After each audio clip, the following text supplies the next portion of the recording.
네, 안녕하세요. 박찬웅의 부동산쇼 부자남 박찬웅입니다. 전세 계약을 체결하기 전에 집주인이 다주택자인지 보증사고 이력은 없는지 등을 임차인이 미리 알 수 있는 임대인 정보 조회 제도를 확대 시행하는데요. 자세한 내용 알아보겠습니다.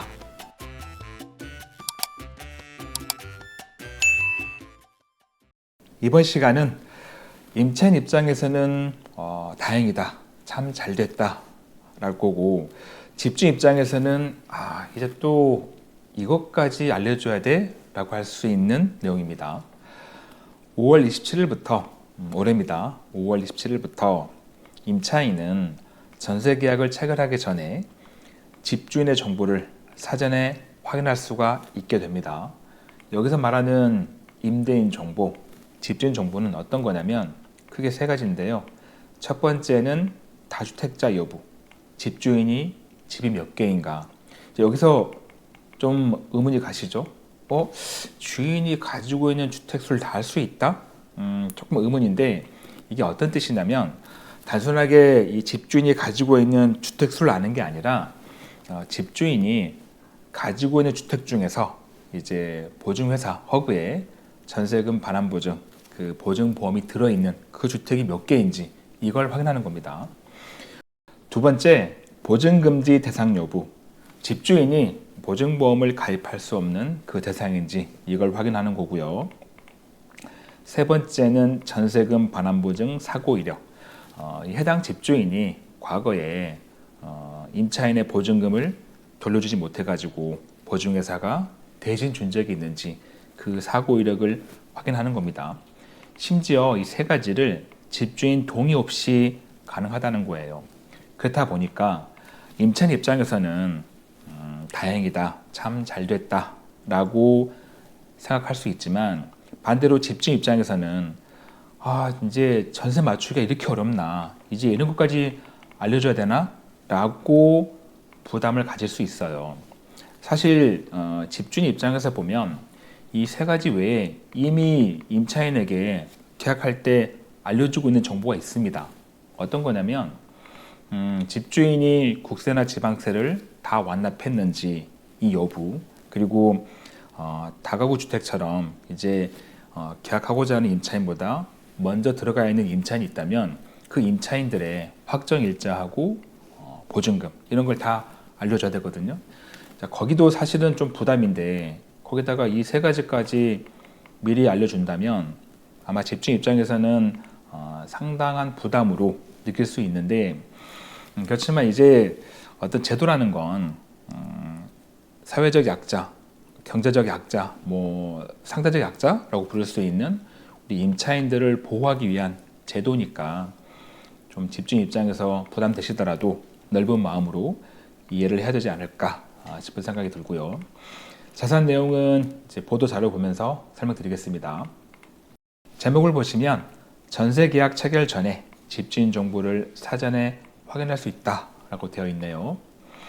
이번에 주택도시기금법 개정안이 5월 1일 날 국회 본회의를 통과하면서 5월 27일부터 임대인 정보조회 제도가 확대 시행됩니다. 그동안은 임차인이 전세 계약을 체결하고 입주하고 나서, 그리고 집주인의 동의를 얻어가지고 그 동의를 받는 걸 전제로 사고 이력을 조회할 수 있었어요. 단계가 복잡하기도 하고 사실 입주하고 나서 알면 의미도 없고, 그런데 이번에 개정되면서 전세 계약 단계에서 집주인의 보증 이력 등을 집주인 동의 없이 임차인이 직접 조회할 수 있게 됐습니다. 그러면 미리 집주인의 어떤 사고 이력을 보고 전세 계약을 체결할지 말지를 미리 결정할 수 있는 거죠. 임차인은 전세 계약 체결 전부터 집주인의 세 가지 정보를 알 수 있는 겁니다. 첫 번째는 보증회사인 허브에 전세금 반환 보증 요걸 가입한 주택이 몇 개인지 확인할 수 있고, 두 번째는 집주인이 보증금지 대상인지 요거 확인할 수 있고, 세 번째는 최근 3년간 대위 변제 발생 건수. 대위 변제라는 건 이제 집주인이 임차인의 보증금을 주지 못해 가지고 보증회사가 대신 주는 겁니다. 일종의 사고 이력이죠. 보증 사고죠. 네. 그래서 그 건수도 알 수 있다라는 겁니다. 그리고 이러한 정보 조회는 이제 계약 진행 상황에 따라서 조금 달라지는데요. 이제 두 가지 경우로 나눠집니다. 첫 번째 경우 예비 임차인입니다. 이 예비 임차인의 경우에는 공인중개사 통해 가지고 계약 의사가 확인되면 집주인 동의 없이 임차인이 직접 정보 조회를 할 수 있습니다. 조회 신청은 공인중개사 확인서를 지참해 가지고 보증회사인 허그지사를 직접 방문해 가지고 신청하거나 아니면 이제 6월 23일부터는 여러분 많이 쓰고 계시죠? 안심전세 앱, 이 앱을 통해서 비대면으로 신청할 수도 있습니다. 이렇게 허그가 임차인의 신청을 받으면 허그는 최대 7일 이내에 일주일 내에 집주인 정보를 제공합니다. 만약 지사 방문했을 때는 문자로 알려주고 앱을 사용했다면 앱을 통해서 알려주는 거죠. 두 번째, 예비 임차인이 아니고 계약 당일에 그때 집주인을 직접 만난 경우, 자 이때는 안심전세 앱을 통해서 임차인이 집주인 정보를 직접 조회하거나 아니면 집주인이 본인 걸 조회해가지고 임차인에게 보여주거나 이렇게 할 수 있는 겁니다. 자, 이 제도를 보실 때 아마 집주인 입장에서 이럴 수는 있어요. 아마 이런 질문을 할 수 있습니다. 뭐 사고 이력이나 아니면 집주인 보증금지 대상 여부 여기까지 이해할 수 있겠다. 그런데 집주인이 이 보증회사에 전세보증금 반환보증 이걸 가입한 주택이 몇 개인지 굳이 이것까지 알려줘야 돼? 라고 물어보실 수 있어요. 근데 그거는 아마 통계 때문에 그런 것 같아요. 이 자료에도 나와 있는데요. 이 통계에 따르면 보증 사고율은 집주인의 주택 보유수에 따라서 차이가 있다는 거예요. 밑에 보시면 보증 사고율이 집주인이 집을 1개에서 2개 가지고 있으면 4%, 3개에서 10개 가지고 있으면 10.4%, 10개에서 50개면 46%, 50개 초과하게 되면 62.5%입니다. 즉 집주인이 집을 많이 가지고 있을수록 보증사고가 더 많이 터진다는 거예요. 임차인의 보증금을 주지 못할 확률이 더 많아진다. 아마 이것 때문에 이 데이터 때문에 집주인이 전세보증금 반환보증에 가입한 주택을 몇 개 가지고 있는 거냐 이 정보도 미리 알려주게 하는 것 같습니다. 대신에 걱정되는 건 있죠. 네, 이겁니다. 남용. 임차인이 남용하는 거예요. 주인 동의 없이 이걸 알 수 있네? 그러면 내가 집 볼 때마다 다 물어봐야지. 그래서 이걸 남용하게 되면 쉽게 말하면 찔러보기예요. 그럼 집주인은 실제로 이 임차인이 나하고 계약할 의사가 전혀 없는데도 불구하고 계속 내 정보가 새 나가는 거잖아요. 네. 뭐 집을 내놨을 때 한 사람만 집을 보는 게 아니기 때문에 만약 10사람이 보면 그 10사람한테 내 정보가 다 나가는 거잖아요. 어찌 보면 이것도 개인정보인데 예. 집주인 입장에서는 상당한 부담이죠. 그래서 그 남용 방지를 위해서 장치도 마련했다고 합니다. 자, 어떤 거냐면 일단 이 임대인 정보 조회는 신청인당, 신청인이니까 임차인이겠죠. 월 3회로 제한됩니다. 한 달에 3번 이상 못해요. 내가 10개의 집을 봤으면 그 중에 본인이 선택해가지고 3개의 집에 대해서 집주인 정보를 볼 수 있는 거죠.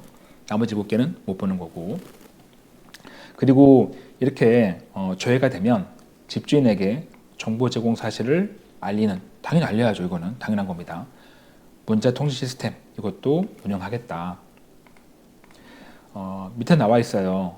계약 의사 없는 무분별한 조회, 그냥 찔러보기 다 조회해봐야지 이겁니다.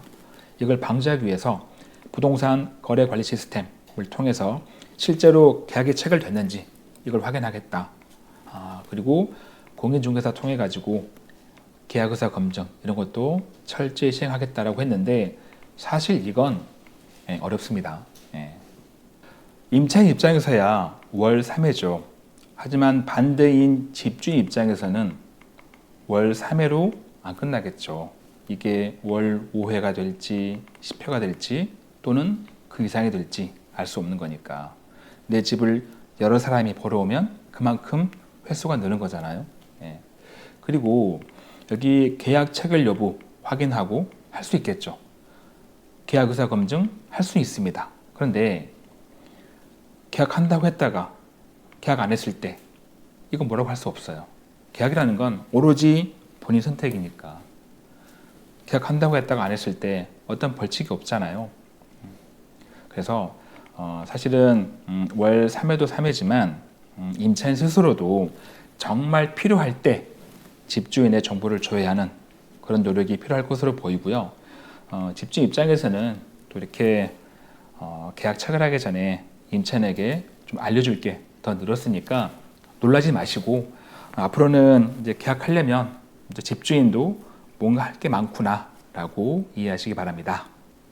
마무리할 시간입니다. 저에게 큰 힘이 되는 구독하기와 좋아요, 알림 설정 꼭 눌러주시고요. 저는 다음 영상에도 최선을 다하겠습니다. 고맙습니다.